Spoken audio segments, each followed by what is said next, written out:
Today I'm going to show you how a very small problem cascaded into a very big problem that requires the replacement of this whole motherboard. This motherboard belongs to a 55-inch Von Smart TV, and the very first symptom was that the backlight was not working. And when I opened up this TV, I found this swollen capacitor. They were actually three. I removed these two.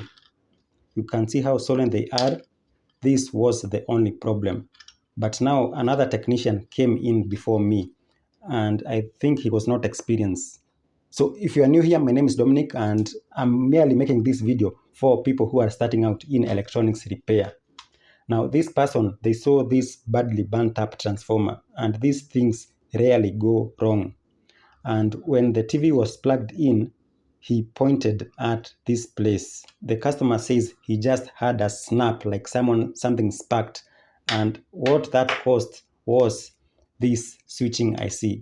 I removed it from this location.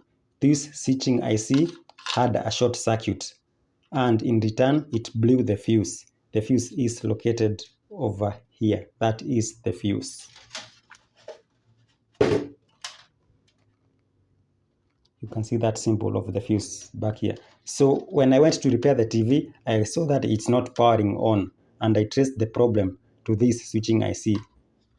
Now I removed these three components because I knew if I replace these three components, this TV will just turn on. But unfortunately, I can't get this IC. I even searched for it on AliExpress, and I can't quite seem to get it. So because of this very small item, because this I can just buy, these are very readily available in the shops.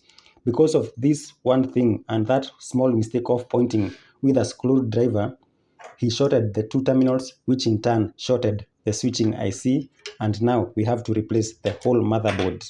That is very unfortunate. But I'm still waiting on the customer to give me a go-ahead so that he can buy the brand new motherboard, by the way, which is not available because we have to replace it with a Vision Plus or Vitron TV motherboard. These generic TVs, they usually have very similar motherboards. So, lesson for today, never point on electronics using a screwdriver. Even if it's off, this capacitor, the main high power capacitor, usually has some charge, and this can electrocute you. And sometimes if you try to short it with a screwdriver, it will damage the tip of your screwdriver. And sometimes those spikes, they can cause maybe the big ICs like the microprocessor to burn out. At least I think so. So that's it. Thank you for watching, and goodbye.